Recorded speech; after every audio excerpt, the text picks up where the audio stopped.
Support for Amplified Voices comes from the Restorative Action Foundation. Learn more at restorativeactionalliance.org. Everyone has a voice, a story to tell. Some are marginalized and muted. What if there were a way to amplify those stories? To have conversations with real people in real communities? A way to help them step into the power of their lived experience. Welcome to Amplified Voices, a podcast lifting the experiences of people and families impacted by the criminal legal system. Together, we can create positive change for everyone. Hello, and welcome to another episode of Amplified Voices. I'm your host, Jason, here with my co-host, Amber. Good morning, Amber. Good morning, Jason. Amber, today we have a guest who would like to remain anonymous, but we're going to refer to her for convenience as Dee. Hello, Dee. Good morning, Jason. Good morning, Amber. Good morning, Dee. So our first question, Dee, is what we ask all of our guests, and that is, could you tell us a little bit about your life before you entered the criminal legal system and what brought you into it? Well, before the criminal legal system, I had a lot of years, 46 to be exact. I grew up, I'm actually a West Coast girl, and I grew up in the Bay Area and had a tumultuous childhood. I had a mom and a dad and a brother, except for we had some alcoholism in the mix there, and my parents did not always jive, and so there was a lot of bickering and fighting, and sometimes more than that. So it was very disruptive. We moved a lot, mostly because of not very responsible financial decisions. So by the time I was 7 years old and had moved farther north up the coast, I had moved 27 times. Wow. So Wow. yeah. Yep. And that in itself is just very disruptive to a young person. But, and we continued to move after that, just in a closer, tighter circle, so that I was generally going to the same schools from sixth grade through graduating high school. So that was a lot for me to deal with. I was the oldest. I'm a highly sensitive person, but I'm also fearless and kind of tough. And so what I did was I just sucked it up. So how many kids were in the family? My brother and I, just the two of us. It's the two of you. And then, so originally you were going from like school to school when you were in the early years. So you were always the new kid. Always. And then, but you said from sixth grade up to graduating from high school, you were in the same high school, or was it different schools? Schools, but different schools. Elementary was sixth grade, but I was with the same group of kids. We moved along to all the same schools together. And in fact, my parents continued to move. And at one point they moved me out of the district, and I was at a point where I wasn't going to have it anymore, and just said to them, I don't care what you're doing. I'm continuing at this school district with these schools. I'll take myself there. You guys do whatever you want to do. And so I made an ultimatum, and mysteriously somehow they went along with it. They took me to continue to take me to, because I've said I'm done. I'm not going to another school district. But even when you're like moving from school to school, you're staying within the same school, but you're moving from one neighborhood to another. I remember back during those years, like who your friends were like the closest friends of the kids in the neighborhood. And you didn't really ever have that stability, because you were, like we said, you were always the new kid even not in the school, but in that neighborhood. So you're always looked at. Did you feel like an outsider everywhere you went? Yes. Okay. And that was always, even amongst my closest friends, I was always the outlier. And I always felt like that. I did go to university and I did well. I graduated in 1991 from the University of Washington.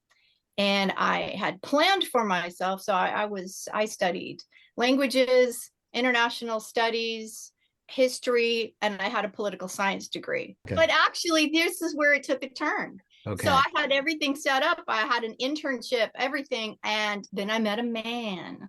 All right. Okay. Yeah. So I had actually been previously married while I was in college, and that didn't last.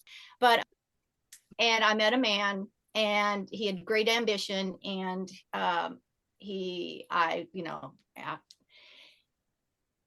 I followed him instead of following my own plan.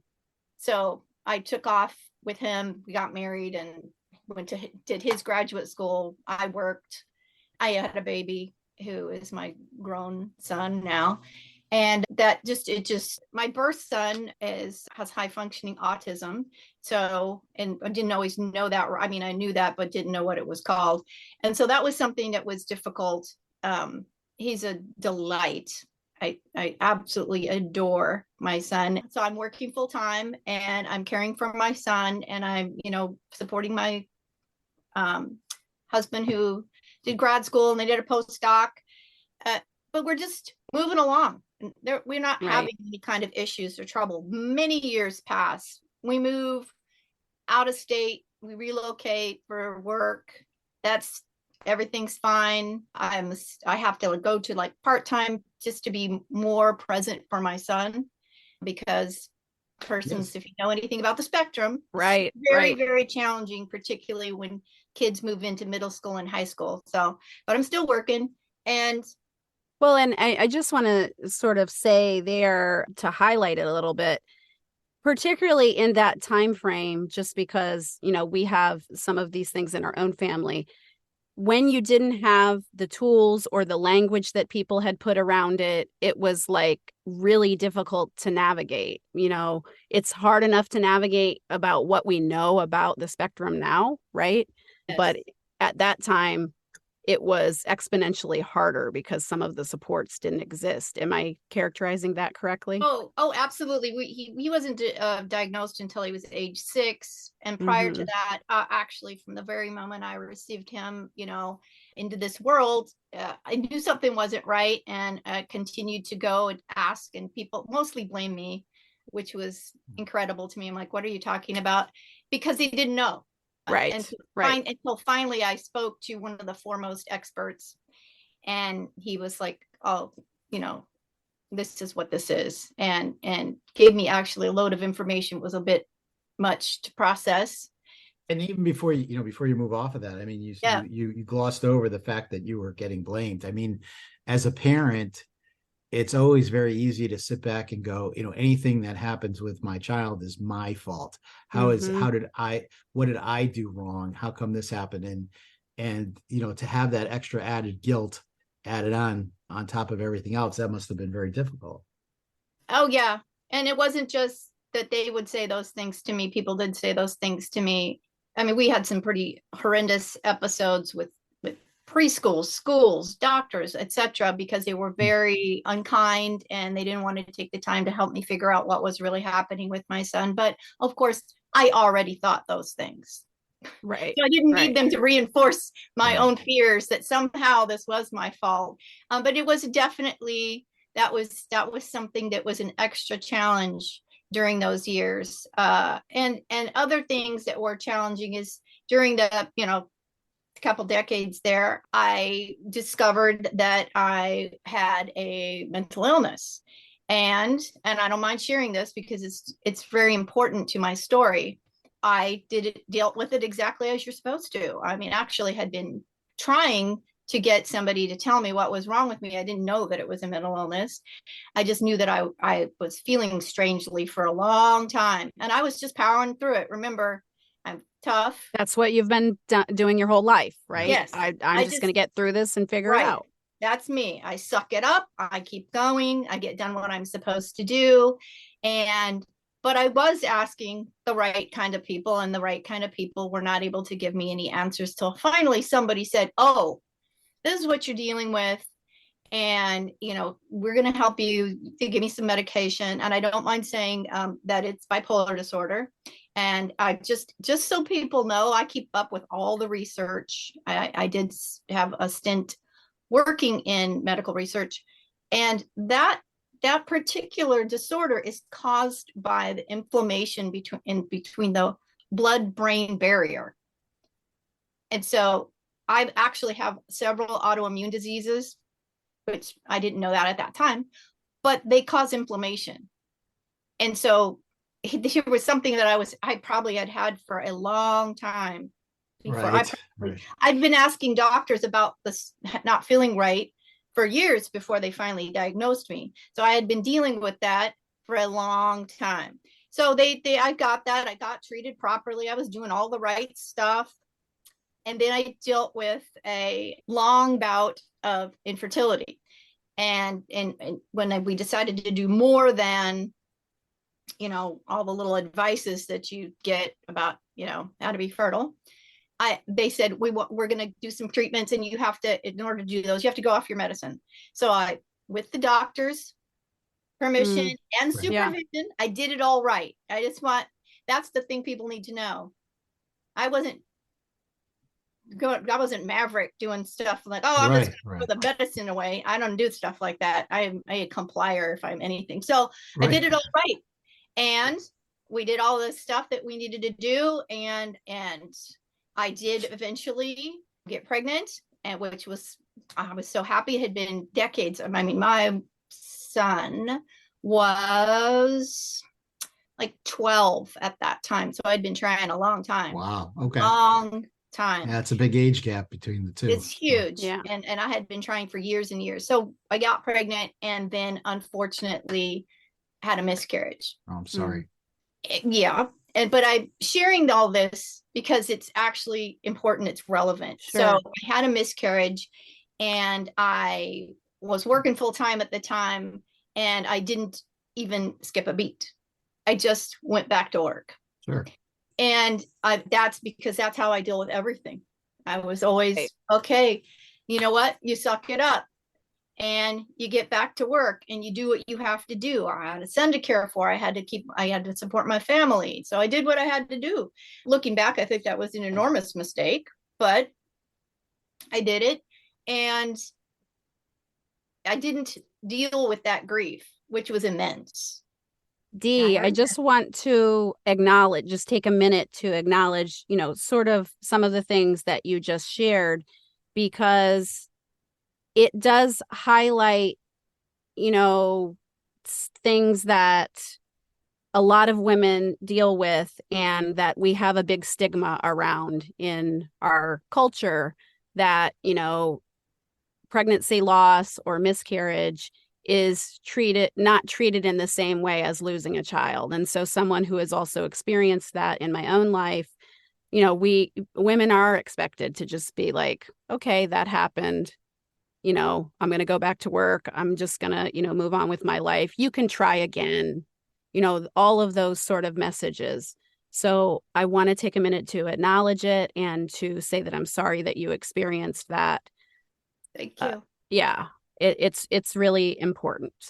Right. And then to add on to that, I mean, just the idea of just not dealing with something that's so heavy is, that's just something that we have that expectation of people. Like, you get like a day to grieve. Now get back to work and be productive. And you have that pressure, raise your family, raise your kid, do what you got to do. Manage that property, whatever it is that you're working on, and you just push that. You're going to push that aside, and it's okay. I can get through it because I'm a super person. Yeah. And I've always been a super person. Look, and in your case, you've dealt with all that moving, all that other stuff going on before. So, but as you get older and it becomes more serious, it's incremental. It piles on, right? So the stuff that you didn't deal with from before is added on to the new stuff that gets on top of it. So, and you've talked about going off your medication and being and having this bipolar diagnosis. So you were going through quite a bit at that point. Oh, and this is one of the things that there is, a lot of research around how trauma and compounded trauma manifests in your body as physical illness. There's a really, really great book called The Body Keeps the Score that is very, technical and dense, but it definitely is a good read for anybody who has experienced any type of trauma, that sort of talks about ways to deal with that, what's happening in your body as those traumas sort of compound and leave you in sort of a state of fight or flight, right? Like you think you're okay, but you're in a state of sort of heightened awareness, and that heightened stress, ends up manifesting as illness, whether it's mental or physical or otherwise. And Dee, I want to add on to that. Where I know I have a sense where we're going with this story because of the topic and what we're talking about. And I just want to say that everybody responds to trauma differently. So that's correct. So when you end up, you're gonna go, and there's going to be a crime at some point in this story, and people listening to it will say, well, I lost a child and I didn't do that, right, or I have bipolar and I didn't do that. So that's very judgmental for people because they had their reaction. They've never completely walked in your shoes. They never had all the things that you went through, and they're not you, so they cannot possibly imagine what it is like to be you. No matter how much you tell your story and how much you share with us, it's impossible to take your entire experience and impart that to somebody else. So I just want to acknowledge that before we even get there. And so I was holding it together really well, considering all the stresses and previous traumas, etc., that were happening. And then so I lose the baby. I don't take a beat. We move again, and that was a huge adjustment. It was a relocation to a completely different region of the country, away from family. But I managed that, and I'm taking care of my son, and But again, we talked about the isolation that you felt early on, moving from town to town when you were younger, or school to school, or neighborhood to neighborhood. And now once again, even you've got a spouse who I'm assuming is working very long hours given the degree. And so you're now in a new community with no support, with no family there. So now it's that isolating feeling all over again, and you just have to, like you said, suck it up and keep going on. And so this is the thing, speaking of the spouse. So the spouse is, his career is blowing up. He's becoming a rock star of what he does. And he was always a brilliant person, and that was inevitable. But it's beginning to change him a lot. That was beginning prior to making the big move. And that makes, I was always the person who did the lion's share of the childcare, which was fine with me. I didn't really have a problem with it per se. That was just how it was in our family. But this is beginning to change the dynamic in our family. And I am the person who is completely ignoring that. So that my spouse was gone sometimes as much as 4 months of the year, not all at once, but gone a lot, sometimes more than that. And I'm holding it together. And if he's becoming this rock star, are you expected to go to like certain things during the year as the partner to show up and look good? And yes, indeed. And you know the routine. Okay. You didn't see her face, everyone listening. She was like, yes, that happens. Yes, absolutely. Okay. Yes, and that's an extra pressure. So these things are happening, and I'll tell you what I did. Decided that I didn't find it acceptable that I didn't have this coterie of friends.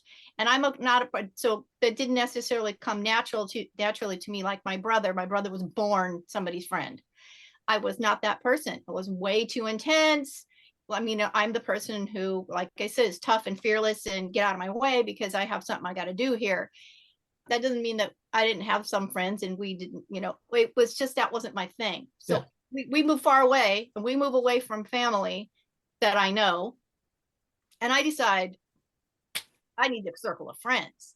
And when I decide I'm going to do something, that's what I'm going to do. And therefore I went about making some friends who understood my son's situation. So some of them were special education teachers, friends who understood, you know, I had other friends who had children on the spectrum. I made friends in my neighborhood. I'm kicking ass making friends.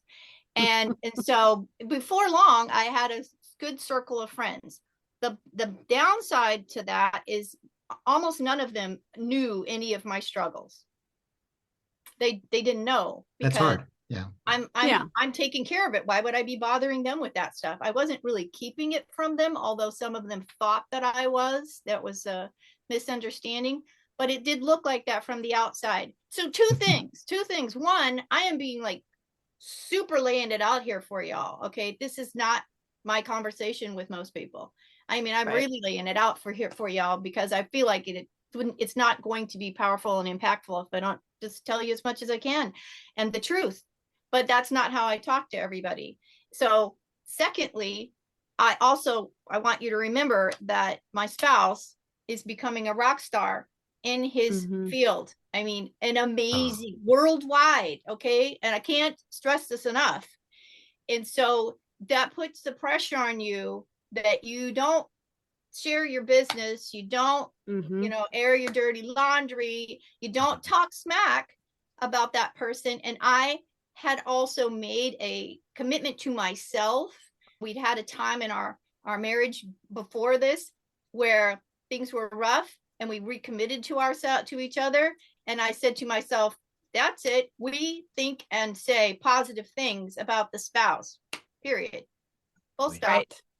And so, although that was misinterpreted by some folks in my life, thinking that I either thought that I was better than them or whatever, that was how it was. That's how I presented myself. And so I'm rolling along. So we're going to go back to the fact of the infertility and the losing the child. And I'd actually had a previous miscarriage, which was very traumatic. So the second one was just opening a new wound. I still really wanted a child. We continued to try, did some other procedures. It was no, it just didn't work. And those were hard too, really hard. And so then we decided to consider adoption. Okay, this is very relevant. So my very best friend was adopted, and so was her sister. So I had a very positive impression and perspective about adoption. So we go through all these classes. We get into we're into all these different programs, because if you know anything about adoption, it's the different programs, you know, that you can get into just to adopt. And the first time that we were matched, it took a long time to be matched. I think partly because by this time we're a little bit older and we were looking for an infant. So we're in that program. We get matched. We meet the young woman. We get to know her well. She gives birth, and we were actually traveling. She had the baby early. So it's like, you know, I travel 48 hours straight to get to her. I get there the day after she has the baby. I name the baby. I sit and hold the baby and bond with the baby. Oh no. Yeah, you know it's coming. And we were to pick up the baby like 1 or 2 days later. She had to stay in the hospital for a couple of days to make sure she was okay, because she came a little early. And so we show up at the hospital, my spouse and I, to pick up the baby. We have a whole room, remember, everything's ready for this baby. We know this baby because we've been waiting. This baby's been growing, and the lovely young woman who's decided to adopt the baby to us. And at the hospital, she says no. Oh, we're at the hospital. Yeah. And I couldn't even go in and say goodbye. That is a lot to handle. It was a lot. It was a lot. And we had, you know, we were using an agency, and they're like, well, you know, they're giving me advice, and we want you to, you know, take a few days, please grieve. Here's some support groups. We would love you to, you know, be a part of the support group, and blah, blah, blah, blah, blah. And I did take some time. I actually asked my aunt and my cousin up, who I'm very close with, who live out of state. They come up and spent some time with me. Husband's very stoic. I mean, he was clearly upset, but he's very stoic, and he was going to do his thing by himself. So I called up family that I knew could be with me for a bit. And they stayed for a couple of days. I did not ever go to a support group. And I just need to reference back to the fact that I don't share my dirty laundry and I am married to a rock star. And I'm not blaming him. That's just was my circumstances. That was my life. So when you were fully expecting to bring home this baby that you had come to love, you held the baby and you named the baby, you did all this and you're expecting it. And then you had your world just pulled out from under you and you're not really good. You've self-admittedly not really good at processing emotions. So what type of emotions were you having at that point? Or could you even name that? I could. I was not very good at, I could name my emotions. I could feel my emotions. I didn't.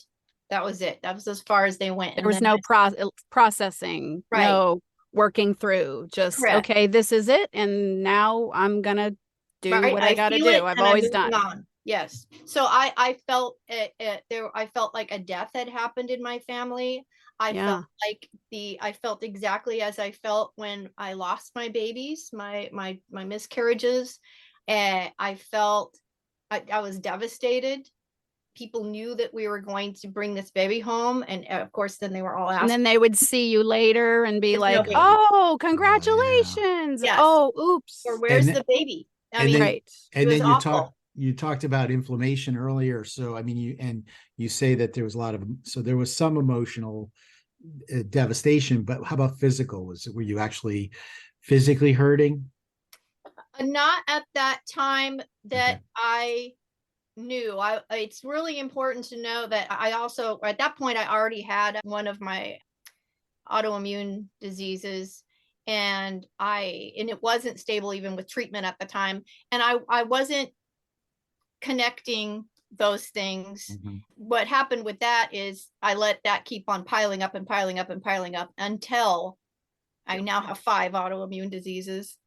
And anytime something disruptive happens in my life and I don't deal with it immediately, appropriately, I'm like in bed.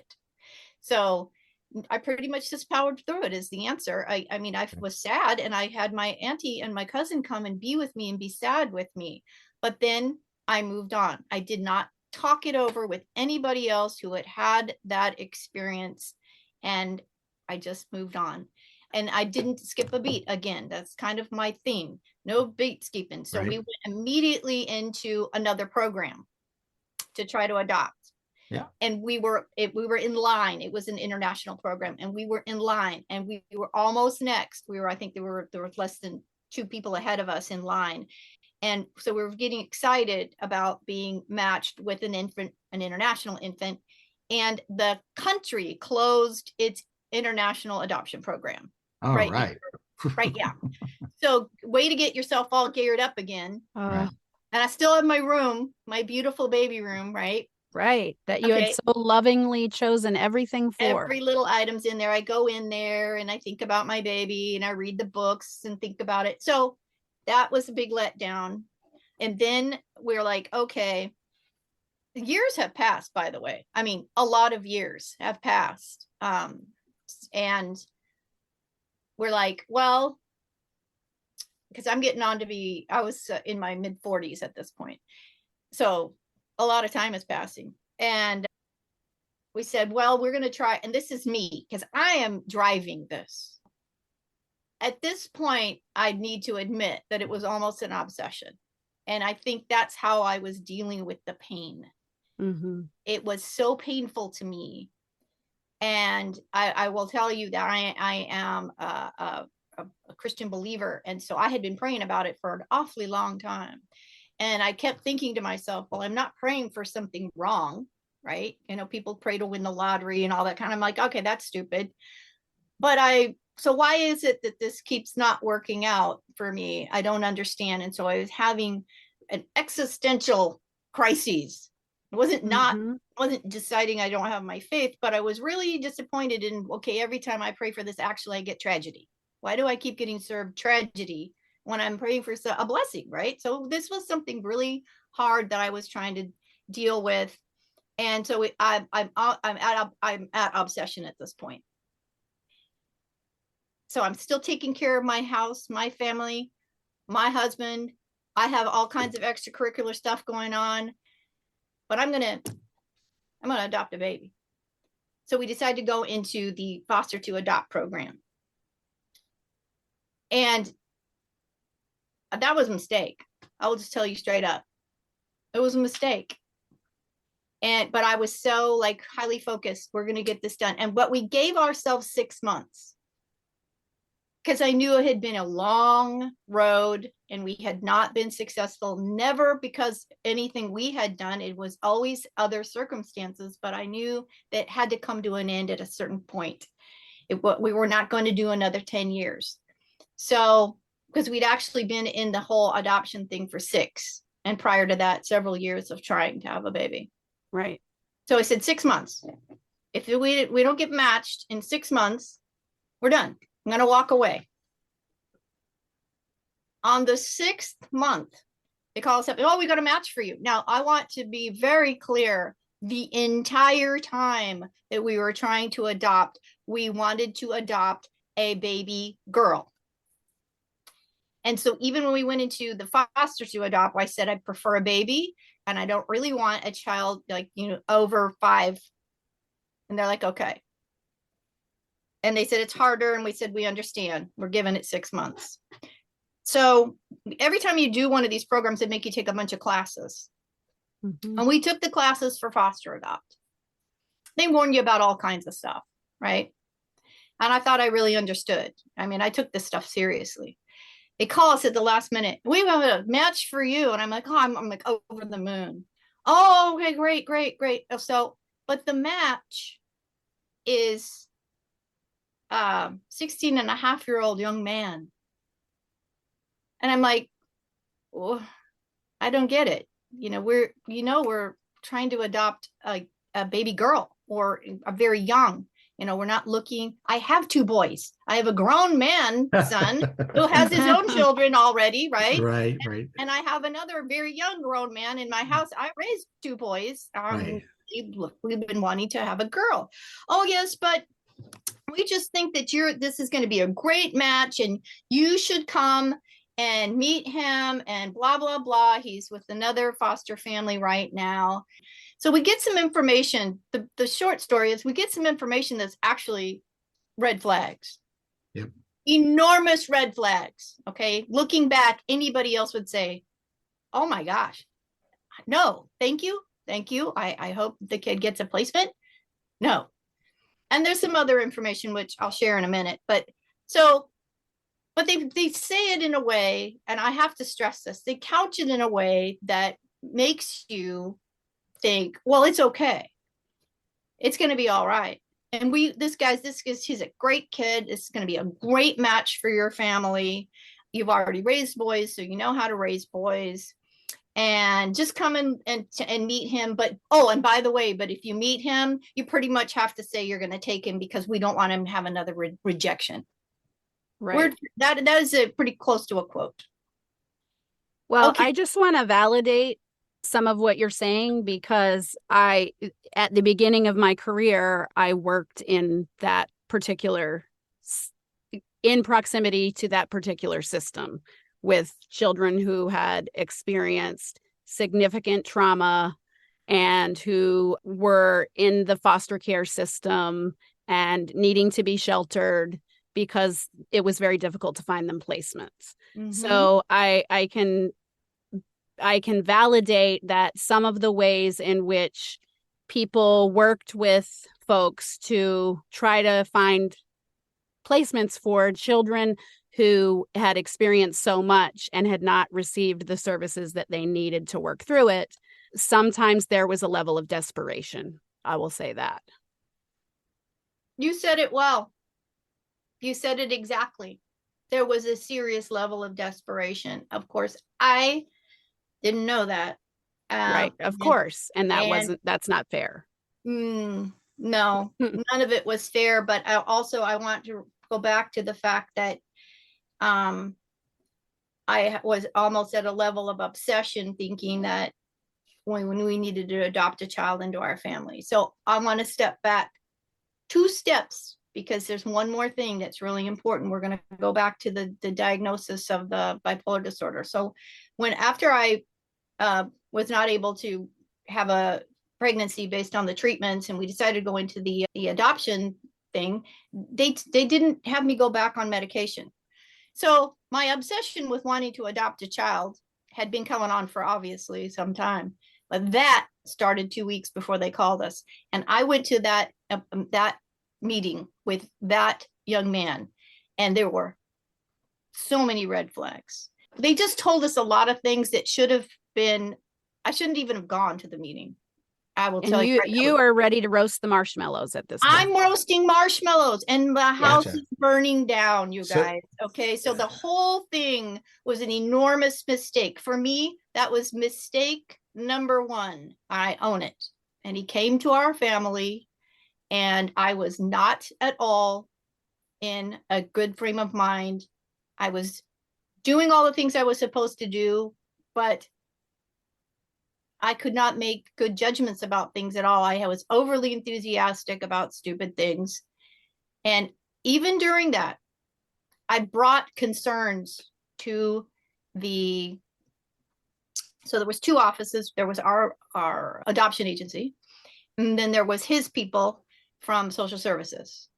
And I brought concerns to both of them, and they, in different ways, poo-pooed me. Our agency took it more seriously, but not seriously enough, and didn't really offer me the right kind of help. They were trying to help me. The other agency were like, oh, that's not a problem. That's fine. He's bonding with you. And I'm like, I don't know. This is, I feel uncomfortable. Something's wrong. Something's wrong. There was a lot more wrong than I was perceiving. And only because I wasn't perceiving things properly at all. I wasn't responding to things properly at all. But I did know something wasn't right. And I did try to communicate it. I did communicate it to people. And because when they essentially either didn't respond very strongly about it or not at all, brushed it off, I thought, oh, okay, well, they must know what they're talking about. Well, mistake number 2 is, had I been in my right mind and not in some weird, enthusiastic la-la land, I would have said, wait, I'm sorry, you guys, that's not the right response. I just told you something that's concerning me, and you're not giving it any credence. So Dee, the 16-year-old boy comes to live in your home. Mm-hmm. Your husband's working mega hours Mm-hmm. and not around. You're in the home with this boy who is who, by what you're saying, has some issues that he's bringing with him. There's, let's fast forward a little bit here. So you're in the house with him. You've got some things that are happening that you're bringing to the attention of the groups, but then something must have happened that reaches the level of criminality. Is that? Yeah. Yes, definitely. And first, before I tell you that, I do want to also say that the young man was abused. He was from a heavily abusive family that was deported for those crimes and others, and much deeper and more than I had any idea about. Okay. So he's dealing with some serious demons, and I only know about this much of that much. So I only know the very light surface, and it's way deep. So yeah, so essentially at first he's just doing strange behaviors, and I'm not discouraging him as much as I should be. I'm feeling sorry for him. B, they're giving me the wrong advice, and they're telling me that he's bonding with me. I'm not really dealing with it appropriately at all. Also, I'm like I said, ridiculously enthusiastic all the time. Like everything's funny, everything's good, everything's wonderful, even when I know it's not, and I'm trying to get somebody to help me out. At some sort, he pushes the envelope. And I'm like, what the hell just happened? Oh my God. And I remember I stepped away from that, and I remember thinking, oh my God, what am I supposed to do with this? I don't know what to do with this. I couldn't sleep. I didn't know what to do. And essentially I told him, that can never happen again. What that just you did, that can never happen again. That was terrible. That was horrible. And essentially from the moment that I said that's terrible and horrible, he reacted with very violently. So there was a lot leading up to that I was not being very wise about. I really couldn't process what was happening. And he would tell me repeatedly, well, if that he was going to fail school because of me, that he might kill himself because of me. He was making me feel sorry for him all the time. And he would spend every minute of his, when he wasn't at school, with me all the time. These were things that were kind of building up to that, and to the point where something happened. And then I'm like, oh my God, what just happened? And so I remember a confrontation saying, that's totally unacceptable. That can never happen again. That was horrible. He took me by the face like that and smashed me against the wall and said, you better never say that to me again. Other times he smashed things in front of me, broke them to pieces, and then told me that was next. Other times he threatened me with the knife. Other times he told me that it would be my fault if I didn't do whatever he said and act like I liked it. It would be my fault if, he committed suicide, or he essentially said whatever he felt like he needed to say. So at that point, a lot of the ridiculous enthusiasm, so I'm terrified, I'm still manic, dies away, because now I really know what I'm dealing with.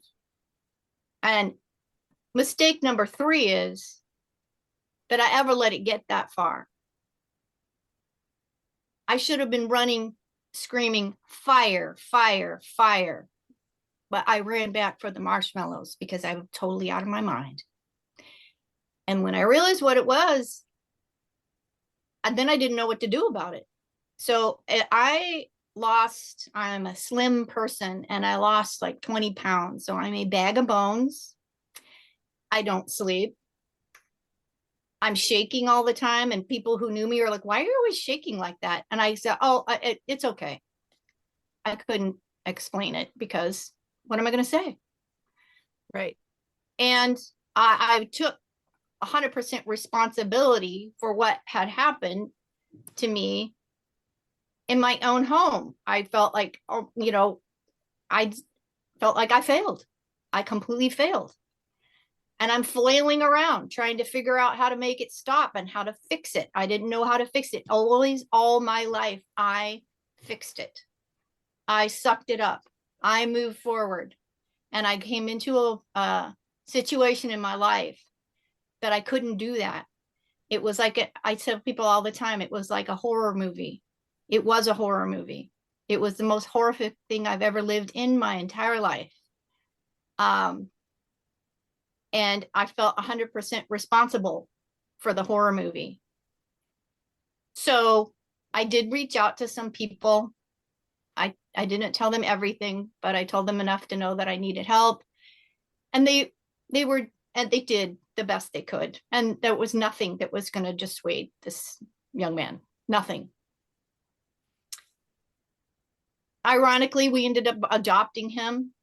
This is how sick the horror movie was, which just emboldened him some more. And I am desperate to figure out what to do. So my spouse and I went on a trip, and out of country, briefly. And even from there, the young man is like, he's, calling my phone and reaching out to me. And I'm like, you're fine. He's staying with people taking care of him. And I'm like, you don't need to reach out to me. I don't want to talk. I don't have anything to do with you right now. And it made me realize that no matter how far away I went, no matter who I asked to help me with this crisis, that it wasn't going to happen. I felt like at that moment, you can go to the end of the earth and nothing's going to make this stop. This horror is not going to stop. And I could barely function. I was so, half of me was trying to pretend that I'm okay. I'm with my husband and I'm trying to look okay. I don't look okay. Right. I'm not okay. I'm so not okay, but I'm trying so hard to keep it together. The last day, we're going to go back. And I'm just like, oh my God, I have to go back to this. I have to go back to this horror story. He was threatening you with a knife. He was Mhm. making sexual overtures, Mhm. and you ended up reporting it. Were there sexual acts between? Is that what you're saying? That actually that happened under duress, but they happened. Absolutely. Okay, that's the part that I wasn't getting. That did happen, and that is why Okay. I took 100% responsibility, because I also felt, well, I'm the 46-year-old who is supposed to be in charge. Gotcha. Okay. Okay. And so I wouldn't allow myself to, even when I was reporting, even though she could tell, and she told me, I could tell that you were being abused. It was very obvious by looking at you, the difference between how she had seen me months before and how I looked at the time. It was obvious. So here's what I want to say from because I was struggling with that piece of it, because I was like, well, where's the action? What happened? But so what you're saying is you were, in this mental state because of the medication that was misdiagnosed. You were in this state because of all the things that had happened with the previous attempts to have children. Then you have this person in your house, and you have a mixture of, you're excited that you finally have somebody that you're going to adopt, and there's a fear, and your brain is just not functioning 100%. It's not firing on all cylinders at this point. Nope. And so that's all of the backdrop for where you are, where these things would happen. And eventually you said, I got to get out of this, and I got to figure out, and the only way to do that is to come forward and talk about what's going on. And that's what, so now you're in the criminal system. Yes. Now you've got to face all the consequences and penalties of being in the criminal system. You also still, I'm sure, have some feelings, that empathy for this person who's hurting you because he's had such an awful life. And you also now have to admit to your husband what's going on. Oh, wow. So there's a lot of things that are happening for you at that point. Yes. And I was devastated by that. So my feelings of guilt for what was happening to my family were so crushing. I considered suicide a couple of times, and that's not something I would ever do because of my personality, but I can't say that I didn't think about it but then I thought, oh my God, I'm actually going to make it worse for my son if I do that. So I'm not going to do that. It was crushing. I spent weeks pretty much on the floor crying. I was never allowed to share with anybody about my attorney what really happened. And even with her, I insisted on my responsibility. As I said, I was never arrested. I was never jailed. And she kept trying to get the prosecutor to drop it, but he wouldn't, because I was the one who told about it.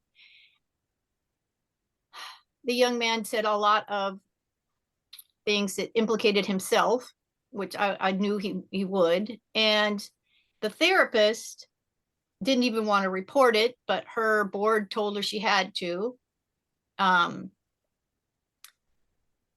In the end, and then when he was away from they took him out of our home, and he kept threatening to break into the home. He kept threatening to come back to our home. I went and I requested a protection order, and a different judge told me, no way, you're blaming the victim. Right. Even though I had the threats in writing, they didn't care. So I never, after making my my report to the therapist, his therapist. I never really had any other conversations with law enforcement. They wanted to interview me. They wanted to interview my family. And I said, no, no. And I was told by my attorney and others, you have a really good case. You'll probably win if you go to trial, because there's all this evidence to show that, not only were you failed by certain people, which put you in a really bad space when you brought this person into your home, also this person, their stated intention was for what happened to happen, and then they would not stop at abusing you to continue making that happen. But it didn't matter, because there was no way I was having that. It was already devastating my family. As it was so hard. I had 2 sons that lived in the same town with me. One son had children, so I have grandchildren. I have my autistic son who is still living in the home. He's older, but he still lives in the home. I have a husband with a career that's a very prominent person in the community, and I know that I'm already destroying everything. And I'm like, there is no way that you're going to have me do a trial. If you can't get them to dismiss the charges, then I will have to take a plea, because I can't do more damage than I've already done. I'm already crushed under what I've done. Was it in the paper? Yes, there was one article, and it was wrong. But of course. Right. I mean, yeah, that's normal. And then as far as the whole, your husband's career, is it going to have an impact on that? I ostensibly, no. He had to deal with a little bit this here and there, but in the margins, he did choose to, he's always being recruited because he's rock star. And he decided to take a recruitment offer and move to another state. We actually all moved with him, because the whole family was moving, and I wasn't going to be left behind by myself at that time. I was like nothing. I was a bag of bones on the floor, quivering pretty much. Right. And trying to be tough and trying to do what I had to do, because I was doing it all by myself. My ex-husband, who's now my ex, but at the time, he's like, this is your problem. You handle it. Oh, God. Which had kind of been his attitude with the young man. Right. He's your problem. You handle it, because prior to really getting horrible, I had been saying, hey, I need your help with this kid. And he's your problem. You handle it. You handle it. So I was just doing that, but I was a wisp of myself. And so I said, no, there will be no trial. I am not trotting this out to cause any more pain for my family. This is bad enough. And so I had a good attorney, and she talked to them, and she essentially, they took it down from 4 first-degree charges to 1 fourth-degree charge, which is adjudicated as a misdemeanor. But I had to serve a felony sentence because in the state that I was in, which is not the state I'm in now, I'm in Florida now, but where I was, that was the minimum. So when you're saying the minimum, you mean it was a mandatory minimum? Yes, it was a mandatory minimum, even though it was much lesser than what they tried to charge him with. I mean, it was as least as it could be, actually. Right. But I still had to serve. The mandatory minimum was a felony consequence. The therapist that I reported to, who was his therapist, and I keep on saying that because she wasn't representing me. She was his therapist, and she had spent a lot of time with him. She testified on my behalf at sentencing. The judge was very wise. So she read everything, including his statements, and she was no fool. I think that if she could have dismissed it, she would have, but she couldn't, because the prosecutor wouldn't let her. And so I felt very grateful for that, because I couldn't say that. I was never allowed to say that. Right. I wouldn't allow myself. So we understand, we understand a little bit about how you got to where through the whole legal system. You go through, you plead guilty, you get the minimum that they're possibly going to give you, and then you're placed on the registry, Yes. right? For how Yeah. long? 10 years. 10 years. So it was actually 10 years probation. And in the state I was in, you have to be on the registry for the length of your sentence. But the judge said to me, I don't really want to give this sentence to you. The state mandates I have to. This is not the sentence I would give to you. I would give you 3 years probation and not put you on the registry. But I have to give you what I have to give you. Come back to me in 3 years and I will take you off probation. I can't take you off the registry until your original sentence expires, because that's the state law. And in fact, she had the state law a little bit wrong. In sex offenses, you have to serve at least half of your probation before you can come back to the judge and say, please relieve me of the rest. So I learned that. I petitioned to get off at 5 years, which was the minimum time I had to serve. She didn't even expect me to come to the court. She signed it. She was waiting. So I was relieved of probation in 5 years. You were relieved of probation in 5 years, but Mhm. you stayed on the registry. Yes. And then you moved to a state where anybody is typically lifetime, right? Yes. Well, So that's what they tell you. There's actually a statute that says that you have an opportunity to appeal it and get off at 25 years, but we're made to sign something every time we register that says that it's for our lifetime.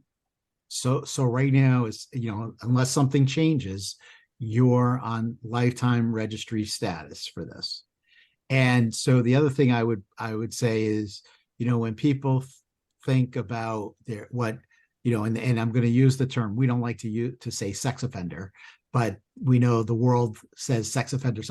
When you think of the sex offender, I'll challenge anybody who's listening right now to think if they would ever think that they should put you with that label, right? I mean, that's just something, as we're talking about this story, that to remember that there are so many different stories like yours and so many different stories across the board that anybody that's forced to register is not that there are so many different reasons and so many different stories that bring us there. Amber, you look like you want to add on. Yeah, I mean, I think that, again, this really points back to hard, fast lines in the criminal legal system. So we've heard about mandatory minimums, right? We've heard about hard, fast lines about age, which, again, not here to say that a child is able to give consent and things like that. But when you're talking about people in adolescence and their ability to commit harm, that is a very real thing, right? Mm-hmm. And so we see that the system not only criminalizes survivors, right? Because that's what I'm seeing a through line in this story.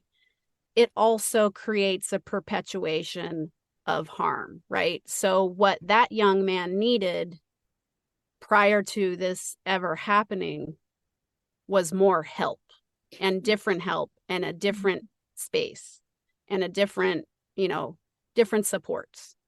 Yes. So he absolutely did. Right. And so there were so many things, and the context of this story and so many others are entirely too nuanced for a very adversarial, hard, fast lines system to handle. So that's why, we really need to reimagine how we deal with, because this is, a story having to do with adoption and having to do with foster care and all of that. But it's also sort of in what happens sometimes within family. So this was your family. Mm-hmm. There were a lot of things that were happening that you were doing to protect your family, right? Mm-hmm. And there were so many other ways that it could have been addressed Yeah. than this disproportionate and irrational way.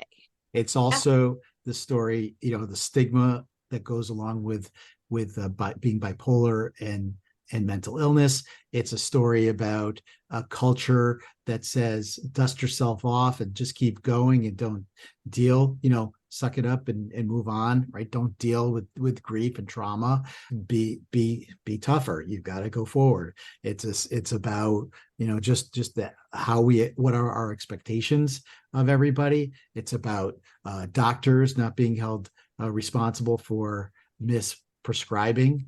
It's about, so that's in there, so there's, and then a system that says, hey, we've got to deal with this kid who doesn't have a foster parent, and we're going to be misleading, if not lie, to get him out of our roles and make it somebody else's problem. So there's so many of these things came together, and as you're alluding to, we've got to treat people, we've got to understand and recognize the humanity of this whole thing.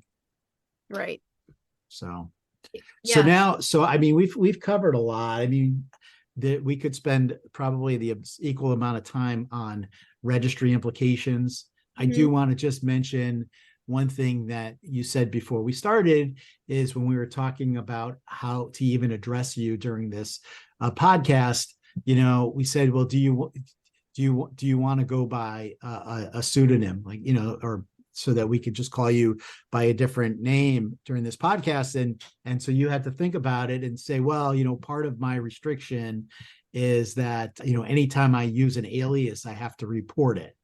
So that's why we made an extra point of saying it's not you who's asking to be referred by a different name, but we have are going to do chosen. that. Right. Correct. We have that chosen to refer to you in a way that feels comfortable for us. Right. Right. So it's, you're anonymous, but we are referring to you as D to facilitate the discussion. But it's just something that the average person is not even going to be thinking about. And how many years has it been since your arrest?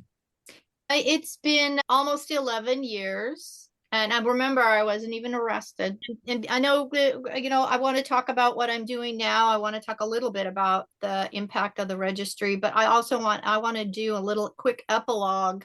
So, because I was never allowed to talk to anybody or any kind of, in any kind of significant way about the young man and his level of danger, I guess is the right word. And nobody took me seriously when I did say anything. The young man went on to commit a violent crime against a woman, for which he was jailed and had consequences. And I truly believe that if the people that originally placed him with us, the people that did took it so lightly, that things that were really big red flags, and then who totally failed him when things did happen, and then the whole system that wants to pretend like that wasn't a dynamic and won't even allow you to open your mouth about it. If all of that had not happened, this young man would have got some help. I don't know if he wouldn't have committed that crime. I can't tell the future. I think that it would be less likely. And so I know I failed, and I have embraced that, and I'm dealing with it, the consequences of that every single day. But I really want a message to go out to all these other entities, because they failed him, and his life is never the same. Right. And I think really that important point. I'm so thankful, Dee, for you sharing that, because again, part of what we're doing here on Amplified Voices is providing a platform for truth telling. And again, every person has value. People don't start out in life like, I have an intent to harm other people. No. And there are ways to break sexual violence cycles, right? With the right supports, the right tools. And we seem to keep utilizing the wrong ones and wondering why we're still in the same situation. Right. So Yeah. I know that is really hard, and it's not widely accepted, that Yeah. truth telling happens in these situations. So I just want to thank you for having the courage to share that and to acknowledge that this young man was failed. You were failed. We were Absolutely. all failed in this situation. And how can we do better? So Yes. thank you. That's why I'm here.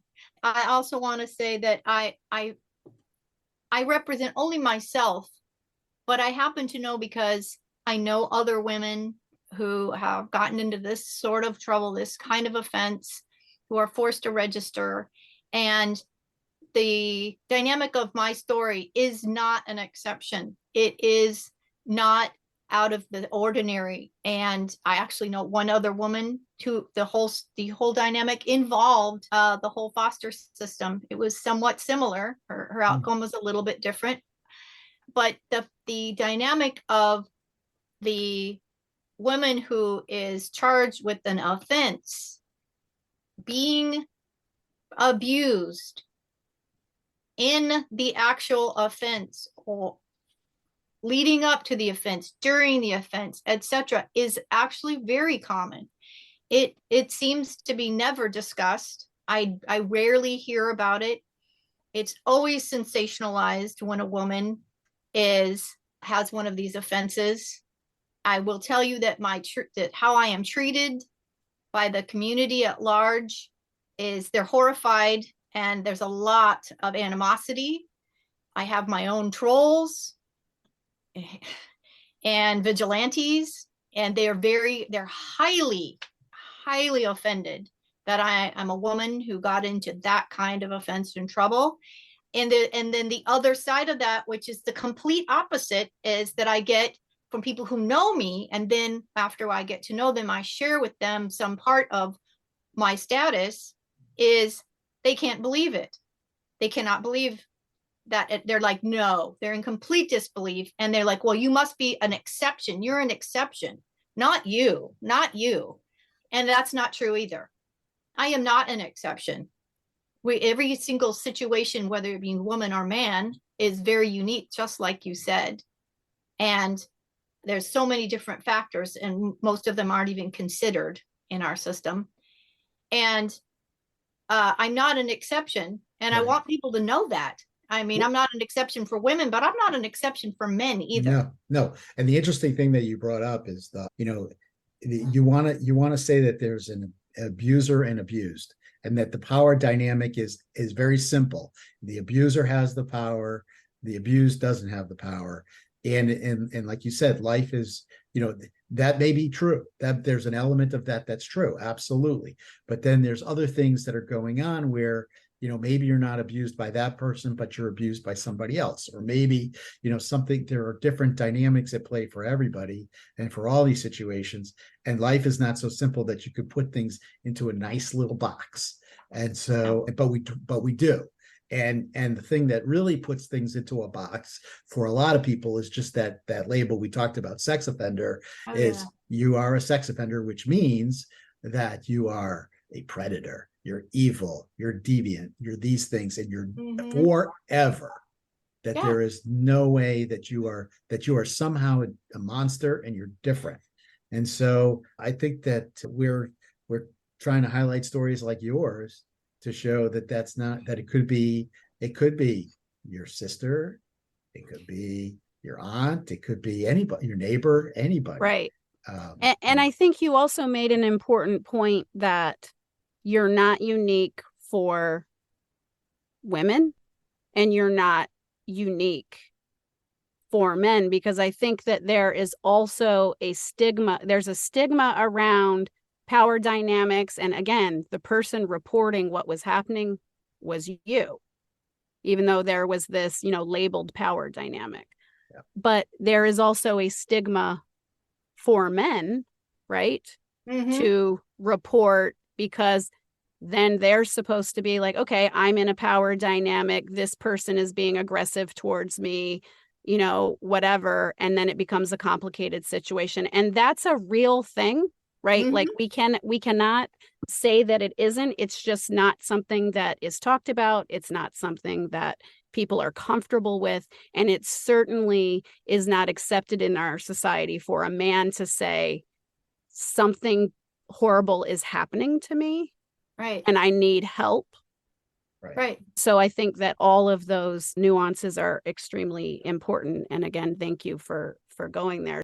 Dee, if you wouldn't mind, if you could just briefly share maybe some of the highlights when you think about how your life post-incarceration has been impacted by the registry. If, you could just give us a little flavor of that. Okay. So first 8 years, terrified, wrapped in a blanket, laying on my sofa when I didn't have something specific I had to be doing or an appointment. I was afraid to talk to people outside of my home. I was afraid to pretty much do anything. I had in one neighborhood, I had a troll put horrible notes all over the neighborhood about me. So I was afraid to even step outside my door and walk my dog. I am a compliant person, and I also am an overthinker. And so I would spend most of my time thinking about ways to be sure that I was being compliant, to the extent that I had anxiety attacks all the time. I did try to make something of my life and live and be a part of my family, but that was a huge shadow over my life all the time. And that pretty much changed about 3 years ago when my mother died, which is a sad thing, except for it was a watershed moment in my life. And I realized life is short, and I didn't want to spend it being terrified.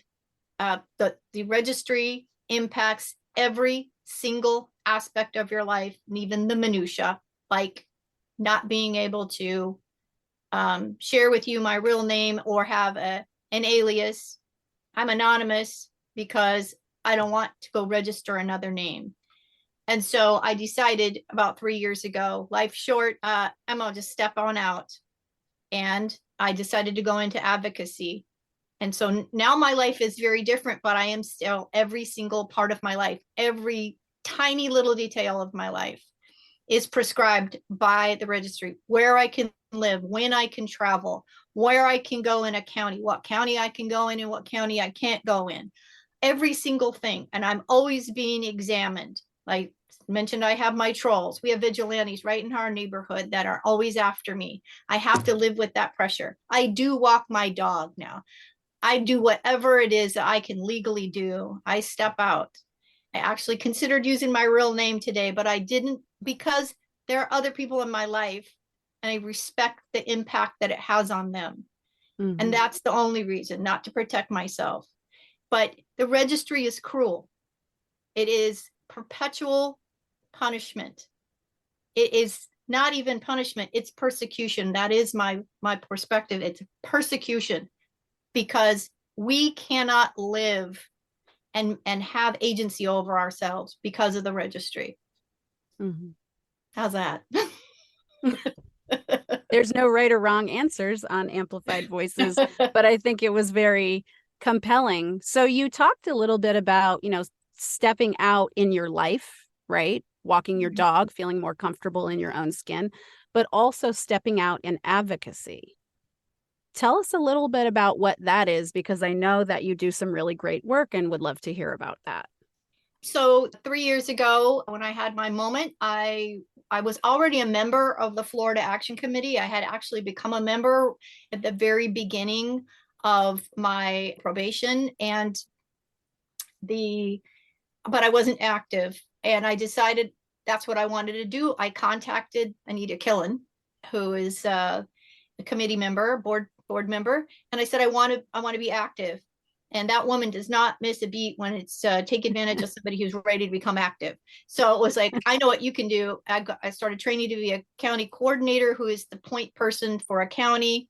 That quickly turned into being the county coordinator for 2 counties. The next thing you know, I'm a regional coordinator for 8 counties in my state. And so that's not just the point person, but I actually go into all of those counties. I meet with people face to face. I talk with them about the impact of the registry and what can be done to mitigate it personally, legally, with litigation, with legislation. I try to help people, take back their lives, feel empowered. They need hope. People need hope. I needed hope. And so I go and do that. And then that turned into a board position. And now I'm the advocacy director on the Florida Action Committee board. I attend a lot of conferences where, I get to network with other people doing advocacy work, which is very, very encouraging and empowering and supportive to me. And occasionally sing karaoke. Or dance to it. Yes. And, I'm so glad you brought that up, because when you live in this status and in this environment, this crushing environment, it's very difficult to cut loose a little bit, at least for me. And I know for a lot of persons who are forced to register, they are loath to do that. And the fact that when I get to go to conferences with other people who are advocating for the people on the registry, whether they're on the registry or not, right, it allows me to be a real human being. Yeah. And that's really important, because we have to be on guard all the time. We have to be vigilant all the time. We have to be compliant all the time. You cannot make a misstep, because it could be the last one you make. So the groups you're involved, Florida Action Committee, you're on the board, and then you're also involved in another group, right? I'm a member of NARSOL, WAR, AXOL, and then I have a group of my own that I started in July, and it's called SHINE, which is an acronym for Sisters Healing Injustice Networking for Empowerment.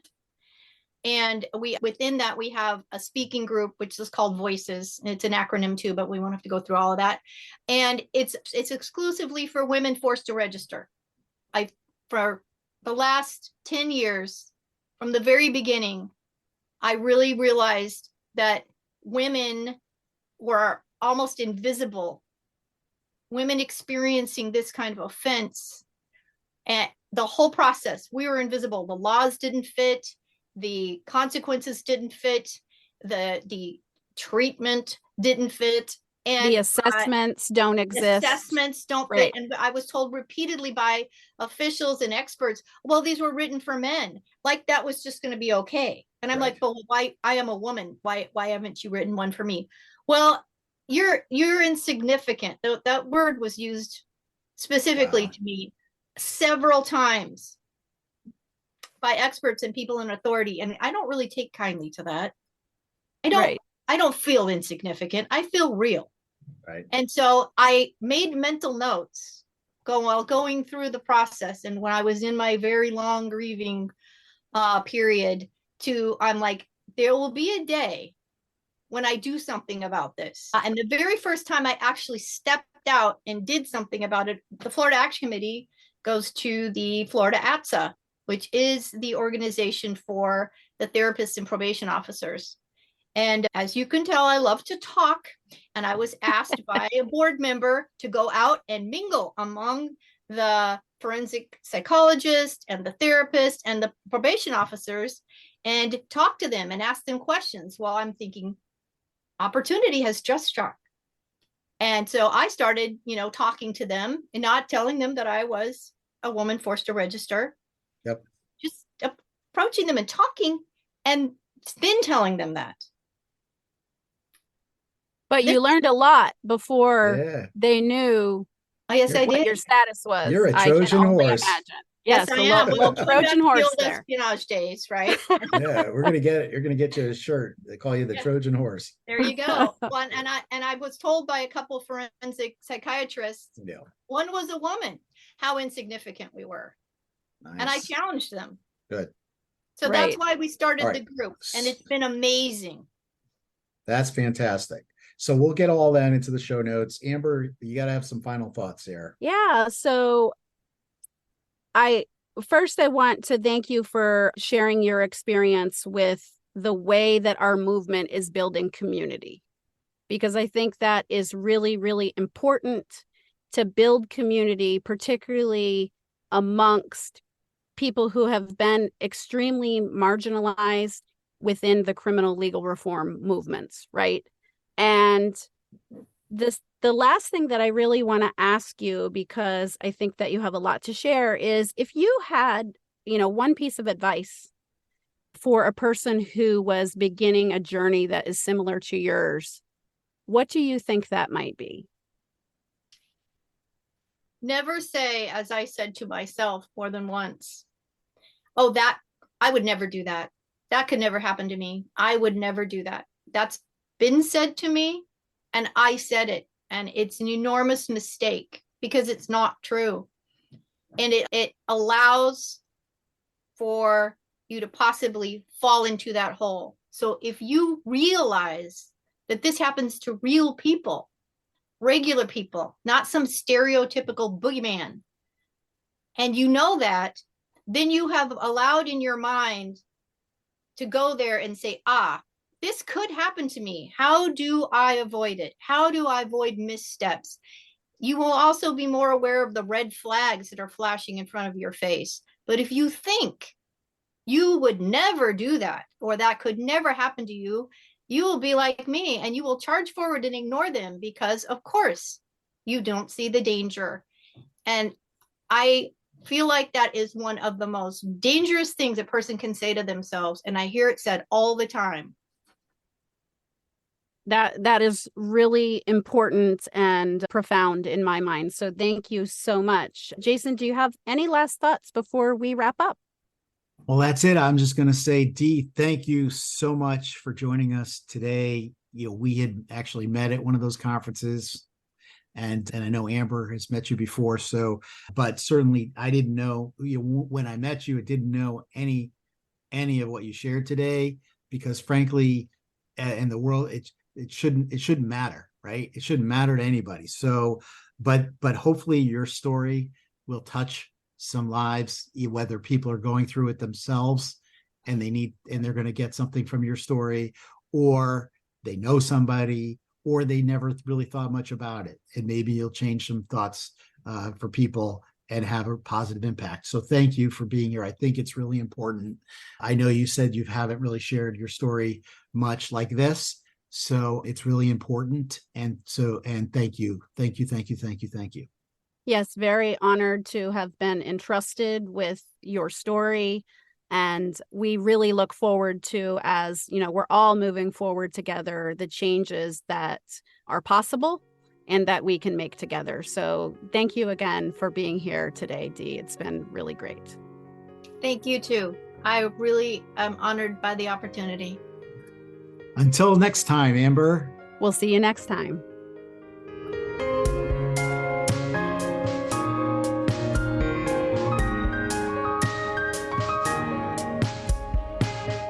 You've been listening to Amplified Voices, a podcast lifting the experiences of people and families impacted by the criminal legal system. For more information, episodes, and podcast notes, visit amplifiedvoices.show.